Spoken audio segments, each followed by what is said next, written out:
একজন নারী যখন মা হয়ে যান তখন তিনি সম্মান আর মর্যাদার সর্বোচ্চ আসনে সমাসীন হয়ে যান। এত বেশি সম্মান তার হয়ে যায়, পিতার চাইতে মায়ের অধিকার আল্লাহ 1-2 গুণ নয় 3 গুণ বাড়িয়ে দিয়েছেন। জুড়ে বলেন কয় গুণ? আবু হুরায়রা রাদিয়াল্লাহু আনহু থেকে হাদিস এসেছে, একজন সাহাবী এসে আল্লাহর নবীকে জিজ্ঞেস করলেন, মান আহাব্বুন নাসি বিহুসনি সাহাবাতি, সবচাইতে সর্বোত্তম আচরণ পাওয়ার জন্য আমার কাছ থেকে সবচাইতে অগ্রাধিকার পাবে কে? আল্লাহর নবী বললেন, উম্মুক, তোমার মা। সাহাবী দ্বিতীয়বার জিজ্ঞেস করলেন, সুম্মা মান, এরপরে কে? আল্লাহর নবী বললেন, উম্মুক, তোমার মা। সাহাবী তৃতীয়বার জিজ্ঞেস করলেন, সুম্মা মান, তারপরে কে? আল্লাহর নবী তৃতীয়বারও বললেন, উম্মুক। সাহাবী চতুর্থবার জিজ্ঞেস করলেন, সুম্মা মান, এরপরে আল্লাহর নবী চতুর্থবার বললেন, আবুকা, তোমার বাবা। কথা বুঝে থাকলে, হাদিসটা বুঝে থাকলে বলেন তো, আল্লাহর নবী মায়ের কথা বলেছেন কয়বার? আরো জোরে বলেন কয়বার? আর বাবার কথা বলেছেন কয়বার? তাহলে বলেন তো, বাপের চাইতে মায়ের অধিকার ইসলামে কম না বেশি? বলতে পারেন, হুজুর বাবার চাইতে মায়ের অধিকার কেন? ইসলাম 3 গুণ বাড়িয়ে দিল। এর কারণ হলো 3টা। জোরে বলেন কয়টা? কারণ পৃথিবীর মায়েরা এমন 3টা কষ্ট করেন, যেই 3টা কষ্ট পৃথিবীর কোনো বাবা করে না। এই 3টা কষ্ট মায়েরা করেন। সেই 3টা কষ্ট কি? আল্লাহ তাআলা কোরআনে কারীমের 46 নম্বর সূরা সূরাতুল আহকাফের 15 নম্বর আয়াতে উঠিয়ে দিয়েছেন, ওয়া ওয়াসাইনাল ইনসানা বিওয়ালিদাইহি ইহসানা হামালাতুহু উম্মুহু কুরহাহু ওয়া ওয়াদাআতুহু কুরহা ওয়া হামলুহু ওয়া ফিসালুহু 30 শাহরা। আল্লাহ তাআলা বলেছেন, পৃথিবীর সকল সন্তানদেরকে আল্লাহ তাদের মা বাবার সাথে ইহসান করার জন্য, সদাচার করার জন্য আদেশ দিয়েছেন। বিশেষ করে মায়ের ক্ষেত্রে মানুষ যেন বেশি ইহসান করে। তার কারণ হলো, মা এমন 3টা কাজ করেছেন যা পৃথিবীর বাবারা করে নাই। 1 নাম্বার হলো, মা কষ্টের পর কষ্ট সহ্য করে সন্তানকে গর্ভে ধারণ করেছেন। 9 মাস 10 মাস সন্তানকে পেটে ধারণ করে বাবা না মা? আসতে বলবেন না, সবাই বলেন বাবা না মা? গর্ভধারণের যন্ত্রণা কত কঠিন। আপনি তো রাতের বেলা ঘুমিয়ে যান। বাবা মায়ের সাথে যারা বেয়াদবি করেন, বিবাহ শাদী করেছেন, নিজের বউয়ের দিকে একটু তাকায়েন। আপনার বউ যখন প্রেগনেন্ট হয়ে যায়, ঘুমাতে পারে না, আপনি জিজ্ঞেস করেন, বউ তুমি ঘুমাও না কেন? কই, কেমনে ঘুমাবো? আমার পেটে তো আপনার সন্তান, সে তো নড়াচড়া করে আমারে ঘুমাইতে দেয় না। আহারে, আপনার নিজের বিবির দিকে তাকায় এক খাটে ঘুমান, তাও কি আপনার ছোটকালের কথা মনে পড়ে না? আপনিও যখন আপনার মায়ের পেটে ছিলেন, আপনার মায়ের পেটে থাকাকালীন এইভাবে মাসের পর মাস মায়ের পেটে গুতাগুতি করার কারণে মাও আপনার জন্য ঘুমাতে পারে নাই। 1 নম্বরে মা গর্ভধারণের সেই কঠিন যন্ত্রণা সহ্য করেছেন। 2 নাম্বার, মা যে যন্ত্রণা সহ্য করেছেন, সন্তান ডেলিভারি করেন পিতা না মাতা? কথা বলেন না কেন আপনারা? এদেরকে সন্তান প্রসবের যন্ত্রণা বুঝাইতে হলে নিয়ে যাইতে হবে সাতক্ষীরা মেডিকেলে, নইলে খুলনা মেডিকেল। এখন তো সিজার বের হয়েছে। ওই নর্মাল ডেলিভারি যে রুমে হয় হাসপাতালে, ওই রুমকে কি বলে? Labour room. কি রুম বলে? ওখানে যাই একটু শুনিয়ে আওয়াজ। একটা নারী যখন সন্তান জন্ম দেন, এমন করে চিৎকার মারেন, মনে হয় তার চিৎকারে আসমান ফেটে যায়।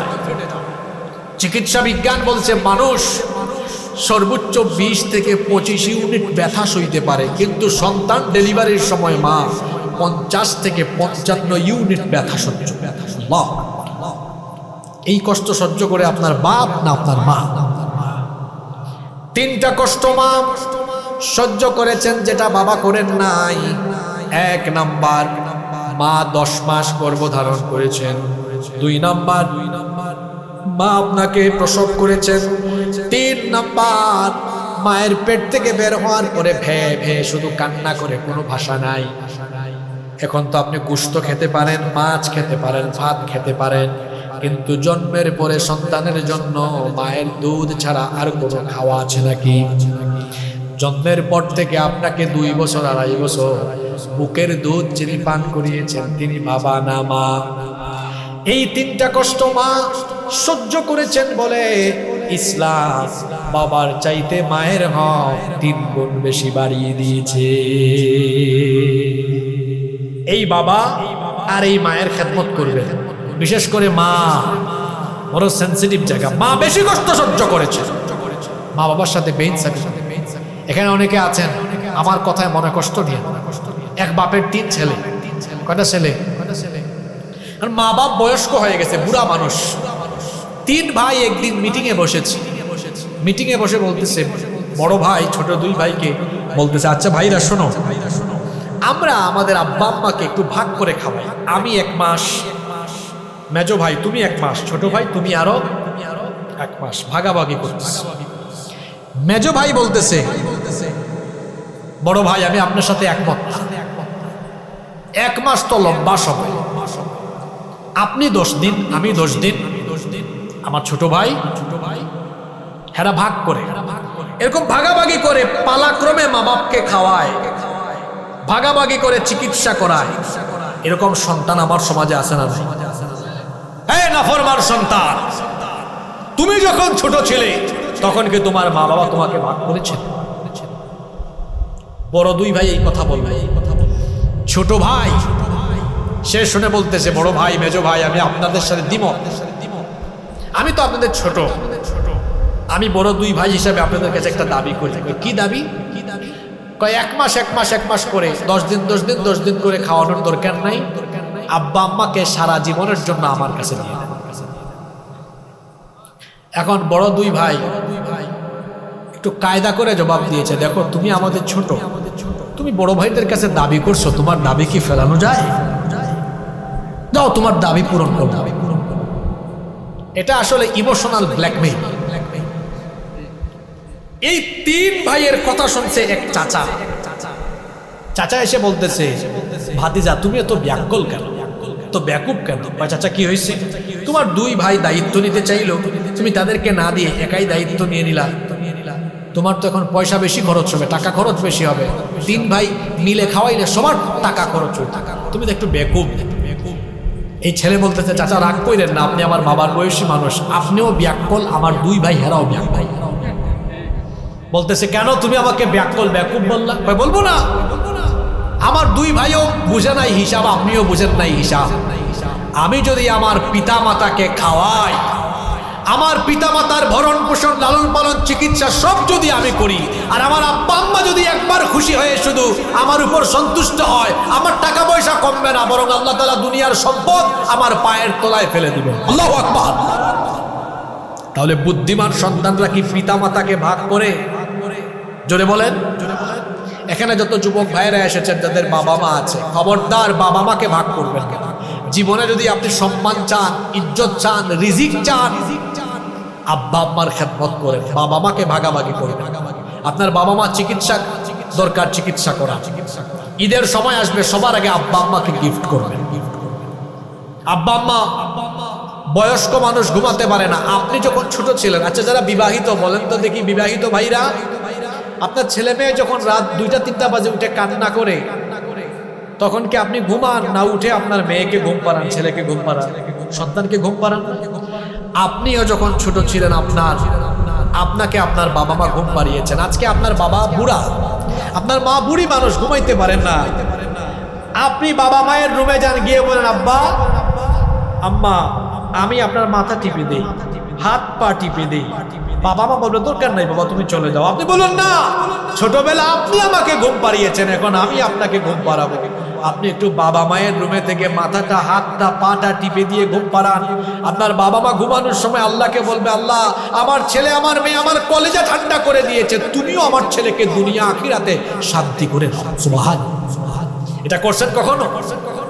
আল্লাহ রাসূল বলেছেন, হুমা জান্নাতুকা আও হুমা নারুকা, তোমার পিতামাতা তোমার জান্নাত, অথবা তোমার পিতামাতা তোমার জাহান্নাম। পিতামাতাকে খুশি করে খুশি হয়ে যাবেন কে? বলছিলাম ইসলাম নারীর মর্যাদা কেমন দিল। দেখেন, এই নারী যখন মা হলেন, তখন তার সম্মান সর্বোচ্চ সে করে প্রতিষ্ঠা হয়ে গেল। এই সম্মান দিয়েছেন কে? জোরে বলেন, সম্মান দিয়েছেন কে?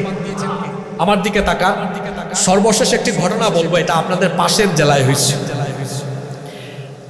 ৭১ সালে দেশ স্বাধীন হওয়ার পরে ২০২৫ সাল পর্যন্ত রাষ্ট্র ক্ষমতায় বিভিন্ন মেয়াদে শুধু কি পুরুষ ছিল না নারীরাও ছিল? জোরে বলেন। দুই বেডির ক্ষমতার ঠেলাঠেলি তো আমরা গত কত বছর ধরে দেখতেছি। না না, আরো বেশি। কি বলেন আপনি? ৩৫ বছর। কত বছর? ৩৫ বছর। তো ৫৪ বছরের মধ্যে ৩৫ বছর পাইছি নারীদের শাসন। খেয়াল করেন, গুরুত্বপূর্ণ পয়েন্ট। দেশ স্বাধীন হওয়ার ৫৪ বছরে ৩৫ বছর নারীরাই শাসন করছে। তারা প্রধানমন্ত্রী, এমনকি নারী স্পিকার ছিল, নারী স্বরাষ্ট্রমন্ত্রী ছিল কি ছিল না? এত ক্ষমতা। সরকারি দল নারী, বিরোধী দল মানে সরকারি দলের নেত্রীও নারী, বিরোধী দলীয় নেত্রীও, কি আওয়ামী লীগ, কি বিএনপি, কি জাতীয় পার্টি, তিন দলে নারী ছিল না? কথা বলেন না কেন? বলেন তো, তারা যে এত ক্ষমতা পাইল, পাওয়ার পরেও এই দেশে কি নারীর সম্মান মর্যাদা ১০০ ভাগ প্রতিষ্ঠা হয়েছে? ধর্ষণ কমেছে? শ্লীলতাহানি কমেছে? তো কই, নারীরা ক্ষমতা পাইও তো দেখি কাজ হইল না, নারী ধর্ষণ কমল না। নারীরা শুধু ক্ষমতায় অধিষ্ঠিত হলে আর নারী আন্দোলন করলেই নারীর অধিকার প্রতিষ্ঠা হবে না, বরং যতদিন না আল্লাহর কোরআনকে পার্লামেন্টে ঢুকিয়ে কোরআনী শাসন এই দেশে নিশ্চিত না করা যাবে, ততদিন পর্যন্ত নারীর অধিকার প্রতিষ্ঠা করা যাবে না। মাগুরায় রমজান মাসে আমাদের এক ছোট্ট বোন, নামটা মনে আছে? আসিয়া, ৮ বছর বয়সী। এই ছোট্ট বোনটার সাথে এক পরিবারের ৩ নরপিশাচ কি করেছে আপনারা তা জানেন। আমাদের হৃদয়কে ক্ষতবিক্ষত করে দিয়েছে এই ঘটনা। সম্মানিত সাতক্ষীরাবাসী, আমাদের এই বোনটি ধর্ষণের শিকার হয়ে হাসপাতালে ভর্তি হয়ে কাতরাতে কাতরাতে কয়েকদিন খুব কষ্ট করে দুনিয়া থেকে বিদায় নিয়েছে। আপনারা আমাকে জবাব দেন, আসিয়াকে যারা ধর্ষণ করেছে সেই ধর্ষকরা জেলখানায় আছে ঠিক, কিন্তু এখনো কি তাদের বিচারের রায় হয়েছে? সবাই বলেন, রায় হয়েছে? এবার বড় শক্ত কথা বল, কেমন আইন এই দেশে চলছে বলেন তো? মানুষের তৈরি করা যে আইন থাকার ফলে আমার ধর্ষিতা বোন কবরে চলে যায়, আর ধর্ষক ১.৫-২ মাস সময় হয়েছে এখনো বেঁচে থাকে, সেই মানব রচিত আইনের মুখে আমি লাথি মারি। যে মানুষের তৈরি করা আইন থাকার ফলে ধর্ষিতা কবরে যায় আর ধর্ষক বেঁচে থাকে, এই আইনের মুখে আমি থুতু নিক্ষেপ করি। দেশ স্বাধীন হওয়ার পরে আজ পর্যন্ত একটা ধর্ষণের বিচার কি আল্লাহর কোরআন দিয়ে হয়েছে? কথা বলেন না কেন? যদি এই দেশে আদালতে বিচার শুরু হয় আল্লাহর কোরআন দিয়ে, পার্লামেন্ট যদি চলে আল্লাহর কোরআন দিয়ে, আপনাদের কি মনে হয় এই দেশে অপরাধ থাকবে? জোরে বলেন, থাকবে? ধর্ষণের শাস্তি হলো ইসলামের মৃত্যুদণ্ড। সেটা কি গোপনে গোপনে আড়াল করে জেলখানায়, না প্রকাশ্যে? জোরে বলেন। যদি কোরআনের আইন থাকতো তাহলে বিচারের রায় এরকম হতো। অপরাধ প্রমাণ হয়ে যাওয়ার পরে ম্যাজিস্ট্রেট বিচারক বলতেন, এটাকে বাইতুল মুকাররমের সামনে নিয়ে যাও, বাইতুল মুকাররমের সামনে নিয়ে প্রকাশ্য জনসম্মুখে মৃত্যুদণ্ড দাও। এই সাতক্ষীরায় মাঝে মাঝে চুরির ঘটনা ঘটে কি ঘটে না? একজন চোরকে ধরে সাতক্ষীরা পুলিশ স্টেশনের সামনে হাত কেটে দেন তো, সাতক্ষীরায় যতগুলা শেষরা চোর আছে সব একদম তারের মতো সোজা হয়ে যায়। ৭১ সালে দেশ স্বাধীন হওয়ার পরে 2025 পর্যন্ত 54টি বছর আমরা অতিক্রম করলাম। এই দেশ থেকে চুরি, বাটপারি, ডাকাতি, দুর্নীতি, লুটপাট, জিনা, ব্যভিচার, ধর্ষণ আমরা কমাতে পারিনি। নারীর অধিকার আমরা প্রতিষ্ঠা করতে পারিনি। ইউনূস সরকারকে এখন নারী বিষয়ক সংস্কার কমিশনের কিছু ব্যক্তিবর্গ এসে কিছু সুপারিশ দিয়ে তারা নারী উন্নয়ন করতে চায়। আমি চ্যালেঞ্জ করলাম, নারীর অধিকার তারা প্রতিষ্ঠা করতে পারবে না। নারীর অধিকার প্রতিষ্ঠা সহ একটি কল্যাণমুখী রাষ্ট্র পেতে হলে মানুষের তৈরি করা আইনকে বঙ্গোপসাগরে নিক্ষেপ করে আল্লাহর কোরআনের আইনকে পার্লামেন্ট পর্যন্ত নিয়ে যেতে হবে। এই লক্ষ্যে আমাদের সবাইকে ঐক্যবদ্ধ হয়ে কাজ করতে হবে। রাজি আছেন আপনারা সবাই? আজকে 1.5 ঘন্টারও বেশি সময় ধরে কেন ইসলামে নারী অধিকার নিয়ে কথা বললাম?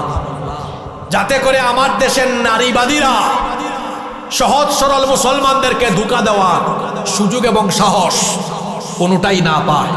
তারা যা বলে তা সম্পূর্ণ ভুল এবং মিথ্যা।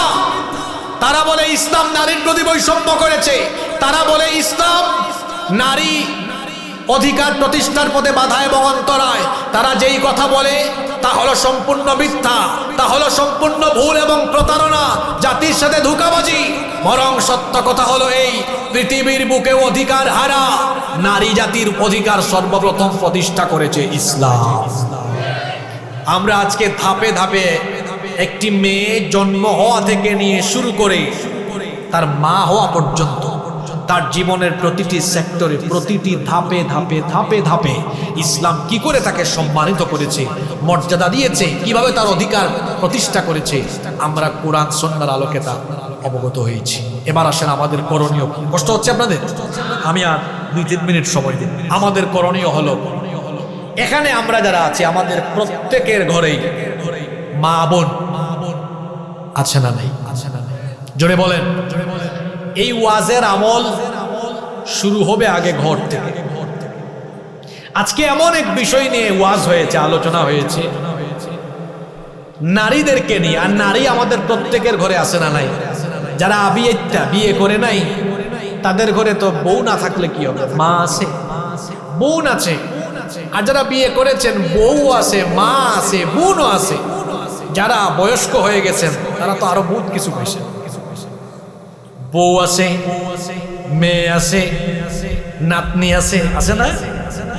আবার ওই নাতনির ঘরে যেটা হয়, আপনাদের সাতক্ষীরায় কি বলেন? নাতির ঘরে কন্তি নাকি না পন্তি? পুতনি কি বলেন? হায় হায়, কেউ জানে? কেউ বলবেন বাবা কি বলে নাতির ঘরে যেটা হয়? মানে আপনার নাতির ঘরে যেটা জন্ম নেয় ওইটাকে আপনারা কি বলেন? কন্তি। আচ্ছা ঠিক আছে, আপনারা যেটা বলেন। অনেকে এইটাও পাইছে, আসে না? তো যে যে জায়গায় নারীরা আছেন সম্মান করতে হবে। বিবাহিত ভাইয়েরা নিজের বিবির সাথে ভালো আচরণ।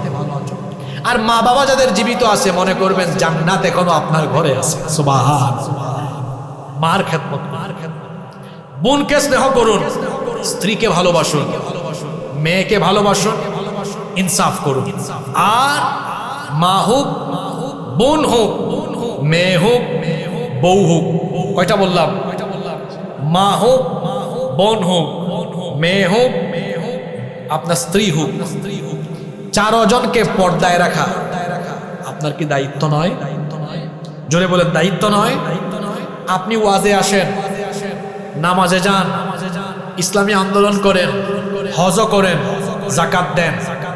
আপনার ঘরের নারী যদি বেপর্দায় থাকে, আপনার পরিচয় রাসূল দিয়েছেন আপনি একজন দাইয়ুস। আর দাইয়ুস কোনোদিন আল্লাহর জান্নাতে ঢুকতে পারবে? একজন নারী বেপর্দা থাকার পেছনে 4 জন পুরুষ দায়ী। কয়জন? দেখেন তো এই 4 জনের বাইরে আপনারা আছেন কিনা? স্বামী, বাবা, বড় ভাই, বড় ছেলে। এই 4 শ্রেণীর বাইরে আমরা কেউ আছি? আপনি ঠিক থাকলে আপনার বউ বেপর্দায় যেতে পারবে? তবে আপনি আবার প্রথমেই ধমকাইয়েন না, একটু সুন্দর করে বলেন, একটু ভালোবেসে বলেন যে দেখো তুমি যে সুন্দর, তোমারে দেখলে তো আমারই মাথা ঘুরে, আমি পাগল হয়ে যাই। তোমার এই সৌন্দর্য অন্য কেউ দেখুক, এটা আমি চাই না। আমি তো এটা হজম করতে পারবো না, নিতেই পারবো না। আপনি এভাবে সুন্দর করে বুঝায় বলেন, আপনার বউ অটোমেটিকলি পর্দা করে করতে গেলে। আপনার মাকে বুঝান, আপনার বোনকে বুঝান, আপনার মেয়েকে ছোট্ট থেকে পর্দায় রাখুন। ইসলাম বিরোধীরা বলে এই মোল্লা মৌলবীরা পর্দার নাম করে নারীদেরকে ঘরের মধ্যে আটকায়া নারী উন্নতিতে বাধা দিচ্ছে। তো আমিও বলি শিয়াল আসলে মুরগির স্বাধীনতা চায়। একবার একটা ঘটনা বলে শেষ করি, মনোযোগ আছে আপনাদের? একবার এক শিয়াল মুরগির খামারের পাশে গিয়ে ঘুরতেছে। তো মুরগির খামারে চতুর্দিকে নেট আছে, নেট। তো মুরগিরা বলতেছে, মামা আপনি আমাদের আশেপাশে। বলতেছে, আরে তোদেরকে দেখে আমার এত মায়া লাগতেছে, দেখ আমার দিকে তাকা, আমি তো স্বাধীন, যে কোনো জায়গায় যাইতে পারি, কিন্তু তোদের মালিক কত জঘন্য, দেখ তোদেরকে আটকায় রাখছে, বন্দি করে রাখছে, তোরা যদি আমার মতো স্বাধীন হইতে পারতি। মুরগিরা বলতেছে, মামু আপনার মতলব তো আমরা জানি, আমাদের মালিক যদি আমাদেরকে আপনার মতো স্বাধীন করে দিত, আপনি আমাদেরকে ধরতেন আর মজা করে খাইতেন। শিয়াল যেমন মুরগির স্বাধীনতা চায়, তেমনি চরিত্রহীন লোকেরা নারীদেরকে ঘর থেকে বের করে বেপর্দা করে তাদের ইজ্জত লুণ্ঠনের ব্যবস্থা করতে চায়। এই সুযোগ আমরা হতে দিব। তার মানে কি এই যে আমাদের মা বোনেরা পড়ালেখা করবে না, কোথাও বের হতে পারবে না, বিষয়টা কি এমন? মোটেও তা নয়। আমাদের নারীরা পড়ালেখা করবেন, ঘরের বাহিরে প্রয়োজনে বের হয়ে যাবেন, সবকিছু তারা করতে পারে, চাকরিও করবে, ব্যবসাও করতে পারে। শর্ত হলো পর্দা মেনটেন করে তিনি করবেন। কারণ এই পর্দার বিধানটা দুনিয়ার কোনো আলেমদের নয়, পর্দার বিধানটা কার? জন্য আমাদের ঘরের মা বোনদেরকে আমরা পর্দা করা। শুনেন একটা কথা বলি শেষ দিকে মোনাজাতের আগে, আপনার কাছে প্রচুর টাকা আছে, প্রচুর ক্ষমতা আছে, আপনি কোনো মাদ্রাসার, কোনো স্কুলের, কলেজের প্রিন্সিপাল, অনেক সম্মান আছে আপনার, মাছের ঘের আছে, অনেক ব্যবসা আছে, অনেক টাকা আছে, চেয়ারম্যান, মেম্বার।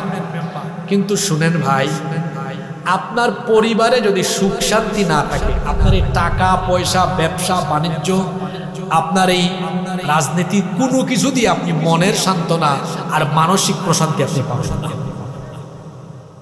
আর যদি আপনার পরিবারটাকে আপনি দ্বীনের পরিবেশে গড়ে তুলতে পারেন, আপনার পরিবারটা যদি দ্বীনি আদলে, দ্বীনি পরিবেশে আপনি সাজাতে পারেন, টাকা যদি কম হয়, পয়সা যদি কম হয়, সম্মান যদি আপনার কমও থাকে, বিশ্বাস করেন আপনি 24টা ঘন্টা একটা প্রশান্তির ভেতরে থাকিতে পারবেন। সুবহানাল্লাহ।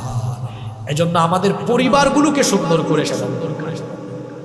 আমাদের মা বোনদেরকে, আমাদের সন্তানদেরকে, আমাদের ঘরের সবাইকে আমরা দ্বীনের আলোকে, কোরআনিক পরিবেশে, দ্বীনি পরিবেশে আমরা গড়ে তুলি ইনশাআল্লাহ। আল্লাহ তাআলা আমাদের সবাইকে তৌফিক দান করুন। হ্যাঁ, আপনারা কি সঙ্গীত শুনতে আসছেন না ওয়াজ শুনতে আসছেন? সঙ্গীত বড় না ওয়াজ বড় বলেন? আচ্ছা ঠিক আছে, ঠিক আছে, আপনাদের জন্য একটা সঙ্গীত থাকবে। ইন্তেজামিয়া কমিটির আর কোনো কথা আছে সভাপতি সাহেব? ঠিক আছে, তাহলে আমরা একটা আবদার রেখে তারপর শেষ করে দেব ইনশাআল্লাহ। ঘুরে ঘুরে পৃথিবী দেখেছি, কত ভালোবাসা আমি পেয়েছি। ঘুরে ঘুরে পৃথিবী দেখেছি, কত ভালোবাসা আমি পেয়েছি। তোমার সাথে নেই কারো তুলনা, মা ওগো মা, মা ওগো মা,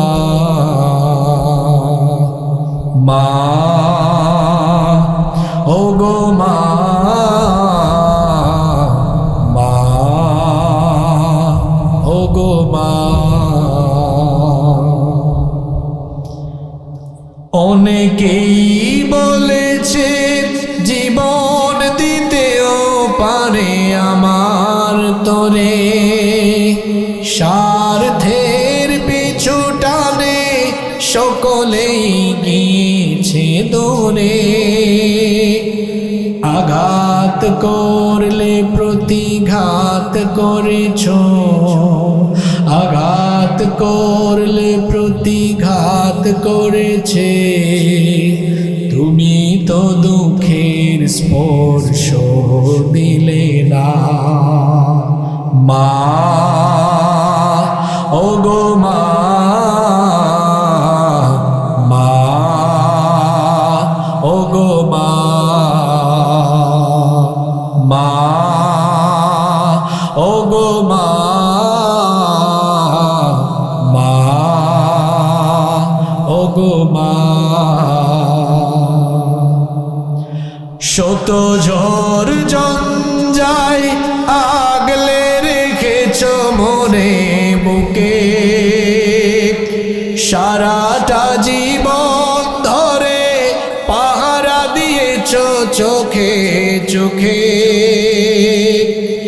এতটাও সুখ হলে কত কেঁদেছ, এতটাও সুখ হলে কত কেঁদেছ, কত বেলা পেট ভরে খাওনি খানা।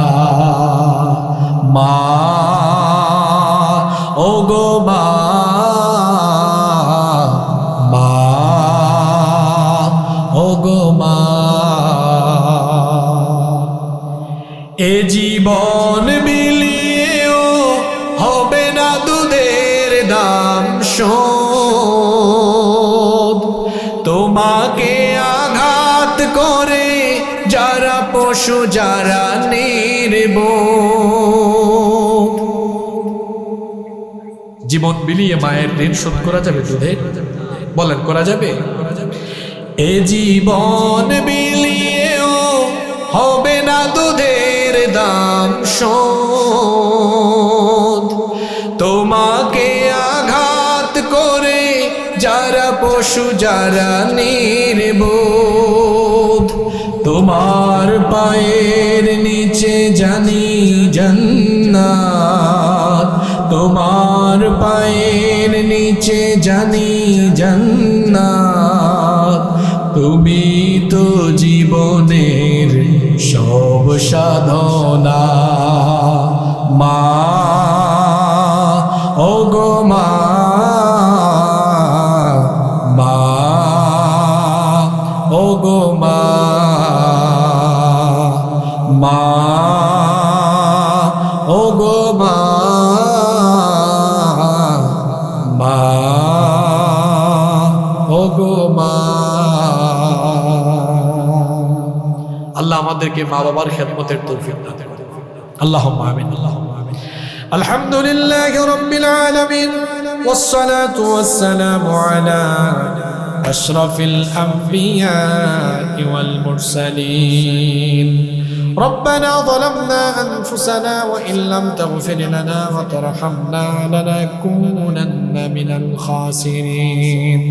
রব্বুল আলামিন সেই বিকেল থেকে নিয়ে গভীর রাত পর্যন্ত তোমার কোরআন পাগল বান্দারা নীরবে বসে বসে তোমার কালাম থেকে আলোচনা শুনেছেন। রব্বুল আলামিন আমরা যারা হাত তুলেছি, জীবনে কম হোক বেশি হোক সবাই আমরা গুনাহ করে ফেলেছি। রব্বুল আলামিন আমাদের গুনাহের দিকে না তাকিয়ে তোমার রহমতের দিকে নজর দিয়ে তোমার গফফার নামের খাতিরে আমাদের জীবনের ছোট বড় জানা অজানা যত গুনাহ আমরা করেছি দয়া করে সব গুনাহ তুমি মাফ করে দাও। রব্বুল আলামিন আমাদের স্ত্রী সন্তান পরিবারের সবাইকে মাফ করে দাও। আমাদের স্ত্রী সন্তানদেরকে আমাদের জন্য চক্ষু শীতলকারী বানিয়ে দাও। রব্বুল আলামিন আমাদের কলিজার টুকরা বাবা মাকে মাফ করে দাও। আল্লাহুম্মা গফিরলি ওয়া লিওয়ালিদাইয়া ওয়া কুর রব্বিরহামহুমা কামা রাব্বায়ানি সগীরা। রব্বিরহামহুমা কামা রাব্বায়ানি সগীরা। রব্বুল আলামিন আমাদের আত্মীয় স্বজন সবাইকে তুমি মাফ করে দাও। এই এলাকায় কবরস্থানে যত মুর্দেগান শাহীদ আল্লাহ সবার কবরের আযাব মাফ করে দাও। রব্বুল আলামিন ফিলিস্তিনের নির্যাতিত নিপীড়িত আমাদের ভাই বোনদেরকে তুমি হেফাজত করো আল্লাহ। অসভ্য দখলদার ইসরায়েলের ইহুদিদেরকে তুমি ধ্বংস করে দাও। রব্বুল আলামিন গোটা পৃথিবীর মুসলমানদেরকে তুমি ঐক্যবদ্ধ বানিয়ে দাও। রব্বুল আলামিন আমার দেশের উপর রহমত আর বরকত নাজিল করো। আলিমুল আমাদেরকে ঐক্যবদ্ধ হওয়ার তৌফিক দিয়ে দাও। আমাদের মধ্যে যারা অসুস্থ তাদেরকে শিফা দান করে দাও। আল্লাহ আজকের এই মাহফিলকে তুমি কবুল আর মঞ্জুর করে নাও। এই মাহফিলে যারা দান সদকা করেছেন আল্লাহ সবার দান সদকা তুমি কবুল করে নাও। রব্বুল আলামিন বাইতুন নূর জামে মসজিদকে কবুল করে নাও। যত যুবক ভাইরা মাহফিলের সাথে সম্পৃক্ত আল্লাহ আমার কলিজার টুকরাই যুবক ভাইদের গুনাহ খাতা মাফ করে দাও। তাদের প্রত্যেককে তুমি দ্বীনের জন্য কবুল করে নাও। মাহফিলের সম্মানিত সভাপতি এবং অন্যান্য যত অতিথিবৃন্দ ছিলেন আল্লাহ সবাইকে মাফ করে দাও। আমাদের সবাইকে তুমি দ্বীনের জন্য কবুল করে নাও। সাল্লাল্লাহু তাআলা আলা খাইরি খালকিহি মুহাম্মাদিন ওয়া আলিহি ওয়া আসহাবিহি আজমাইন বিফadli সুবহান রাব্বিকা রাব্বিল ইজ্জাতি আম্মা ইয়াসিফুন ওয়া সালামুন আলাল মুরসালিন ওয়ালহামদুলিল্লাহি রাব্বিল আলামিন। ওয়া জাআল আখিরা কালামিনা ইনদাল মাউতি লা ইলাহা ইল্লাল্লাহ মুহাম্মাদুর রাসূলুল্লাহ। আসসালামু আলাইকুম।